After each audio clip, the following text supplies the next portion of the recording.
Quando Euphoria estreou em 2019, eu nem imaginava o tamanho do estrago que ela ia fazer em mim. Eu comecei a assistir achando que era só mais uma série teen, e 3 episódios depois eu já tava vidrado sem conseguir parar. Quando eu me dei conta, eu tinha terminado a primeira temporada em uma noite e fiquei ali, olhando pra tela, com aquela sensação estranha de quem acabou de levar um soco no estômago e ainda assim quer mais.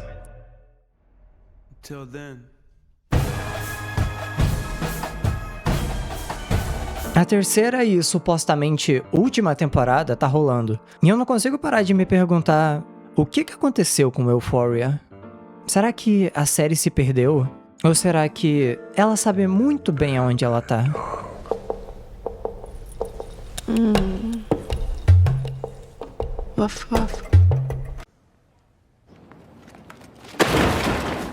Eu assisti a primeira temporada 4 vezes inteiras.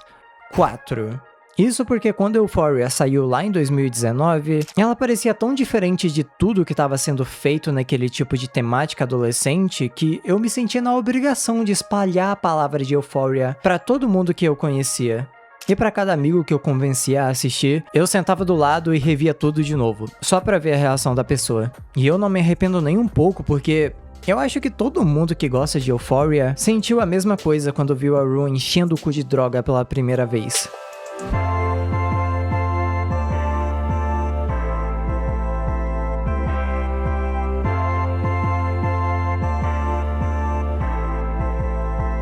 Simplesmente bate diferente. Muito pelo mérito do espetáculo de fotografia, da produção de alto nível e a trilha sonora alucinante do Labyrinth.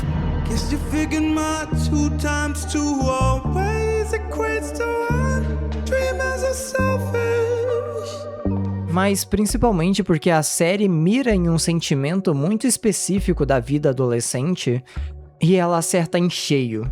Ou você olha para aquilo e pensa, caralho, é exatamente isso, ou você se sente enojado e abandona a série no primeiro episódio. E veja bem, eu não tô falando de nada especificamente. Eu não tô falando sobre literalmente se identificar com a personagem da Zendaya porque ela é uma viciada em drogas, ou sobre se identificar com o personagem do Jacob Elord porque ele é um manipulador e psicopata.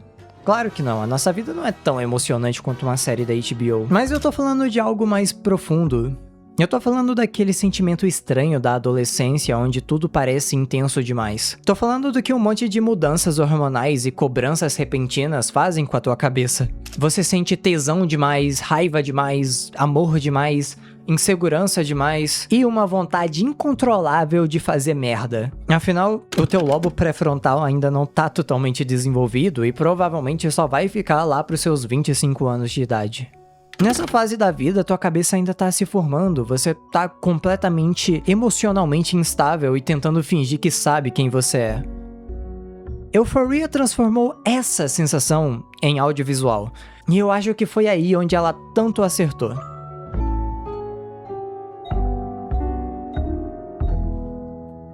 Eu já vi muitas obras no geral tentando falar sobre a adolescência e os temas cabeludos que essa fase turbulenta e sombria tem, mas dificilmente elas tinham a sensibilidade necessária ou o tato para conseguir chegar nessa conexão. Euphoria, na minha opinião, conseguiu. Eu acredito que talvez ela tenha conseguido conversar com esse público justamente por ter fugido da narrativa infanto-juvenil que as outras obras tanto insistiram, sabe? Eu tô falando daquela pegada rebelde da Record ou as novelinhas adolescentes da Nickelodeon nos anos 2000. You bit my lip! I tried to bite both. Talvez o que Euphoria tenha entendido é que para realmente abordar a adolescência de forma profunda, você precisa desapegar do público adolescente.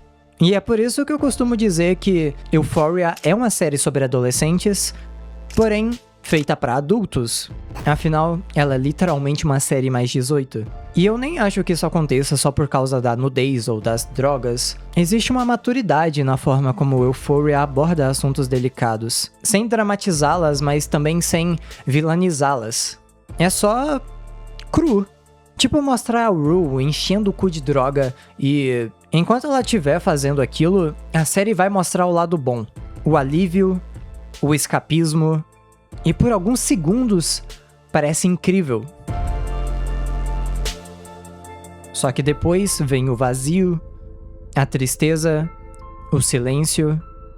E a série deixa os dois lados existirem ao mesmo tempo. Sem gritar na sua cara, eu sou uma propaganda antidrogas, ou usem preservativos, jovens, entende?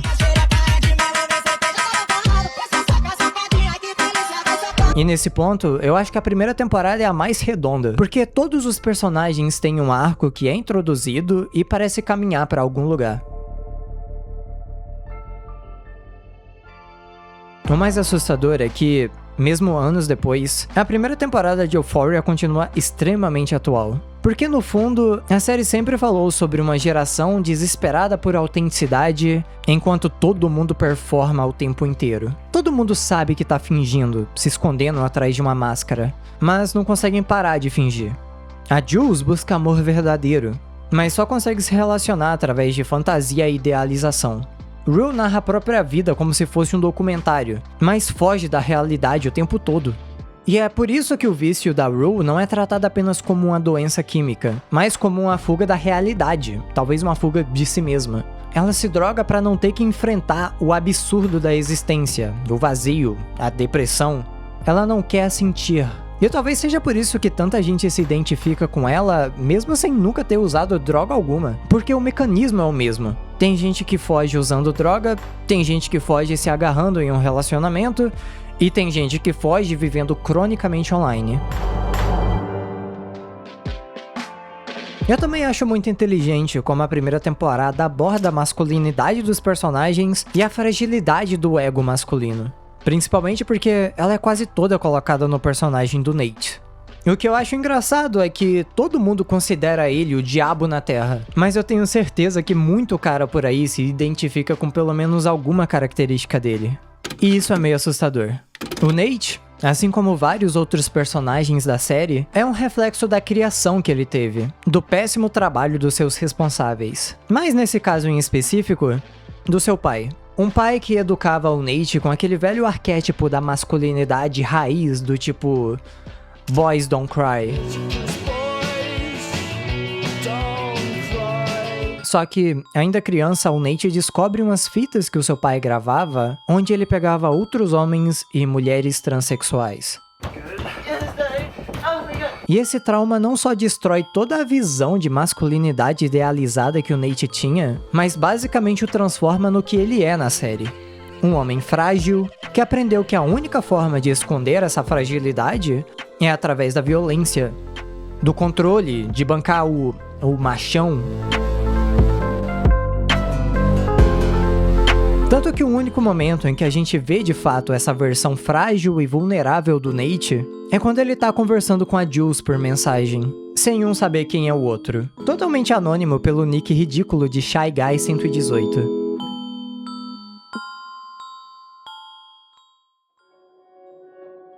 Mas se pá que no meio de tudo isso, o que eu realmente tenho interpretado de Euphoria recentemente, e que parece bater mais forte em cada temporada, é que a conexão de certas pessoas parecem apenas amplificar ainda mais a própria solidão delas.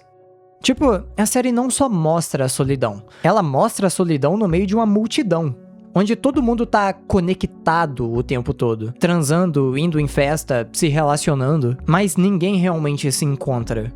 E quanto mais eles tentam, mais sozinhos eles terminam. Porque chega em um ponto onde certos relacionamentos parecem existir só por carência, obsessão ou medo de ficar sozinho. Tipo o Nate e a Cassie. Que finalmente, quando a gente chega lá na terceira temporada, eles literalmente se casam. Mas eles claramente se odeiam.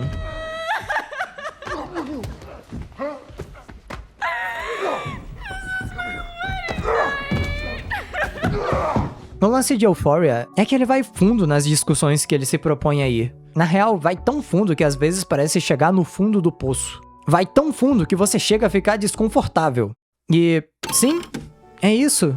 É uma história sobre jovens quebrados, perdidos, buscando felicidade em prazeres efêmeros da vida para afogar suas mágoas. E, naturalmente, mostrar que esse caminho leva a isso. Vazio. Uma dependência ainda maior dos seus vícios. Da toxicidade, da violência. A euforia é um ciclo vicioso, que você não consegue largar. E depois da segunda temporada em 2022, uma temporada na qual eu ainda adoro, acho muito boa, algumas coisas foram, no mínimo, questionáveis. Muita gente não curtiu o novo tom que a segunda temporada adotou, sendo ainda mais sombria e mais séria, e se afastando um pouco da temática adolescente. Mas aqui eu discordo. Eu não vejo problema nenhum na série evoluir tematicamente com os personagens, mas o que realmente me incomodou um pouco foi como alguns personagens e arcos que estavam sendo tão bem construídos na primeira temporada simplesmente começaram a ir pra lugar nenhum. A Cat talvez seja o maior exemplo disso. Na primeira temporada, ela tinha um arco redondo e bonito na série. Uma garota com problemas de insegurança, autoestima, descobrindo a sua sexualidade e encontrando validação na internet. Yeah, I'm Ethan.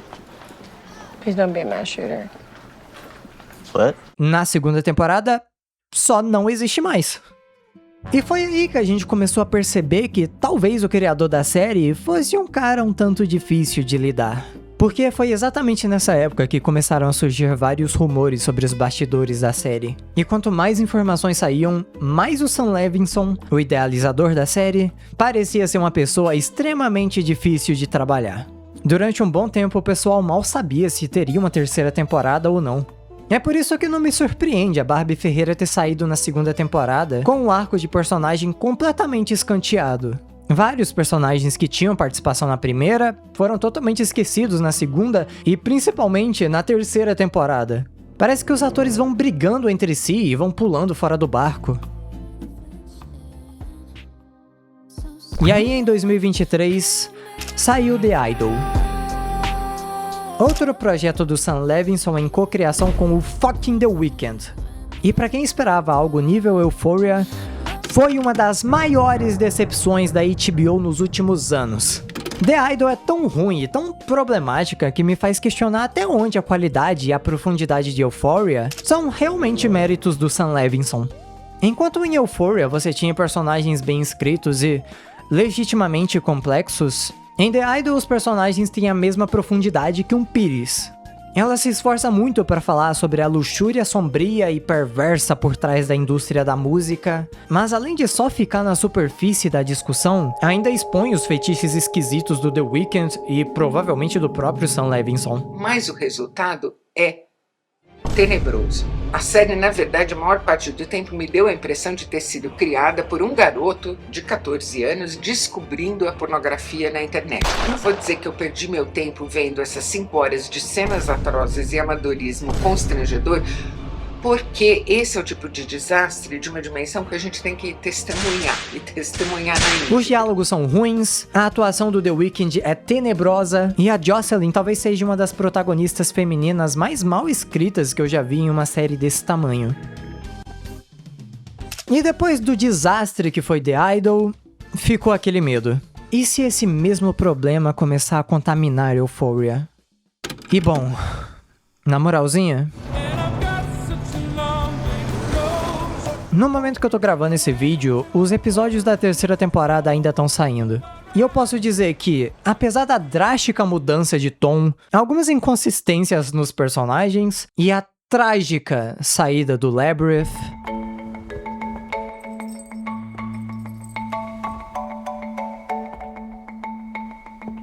a temporada tá bem boa. Eu acho que a maioria das pessoas pode até ter um choque ou uma aversão com a terceira temporada por ela ir pra um lado tão distante, onde todos os personagens que a gente acompanhou quando eles eram adolescentes no colegial, agora são adultos, trabalhando, se casando e se metendo em dívidas. Mas eu tô achando a trama genuinamente boa. Eu realmente quero acompanhar a jornada desses personagens. Eu quero que eles tenham uma finalização, uma despedida. Afinal, eu acompanho essa série há 7 anos. E é muito complicado avaliar uma série que ainda não acabou. Ela pode tropeçar feio e terminar da forma mais terrível e insatisfatória possível, ou ela pode ter o melhor final de todos e se tornar a minha nova série favorita. Quem sabe? Porque depois de 7 anos acompanhando esses jovens destruídos, a gente merece um final que faça sentido. Ou, pelo menos, que machuque do jeito certo. Mas isso é papo para outro vídeo. Porque, dependendo de como essa terceira temporada terminar, ela merece um vídeo inteiro só pra falar dela. Pra tentar entender se Euphoria conseguiu amarrar todos esses personagens, ou se no fim das contas, essa história sobre adolescentes perdidos, drogas, vazio emocional e um casamento de $50 mil em flores acabou se perdendo também.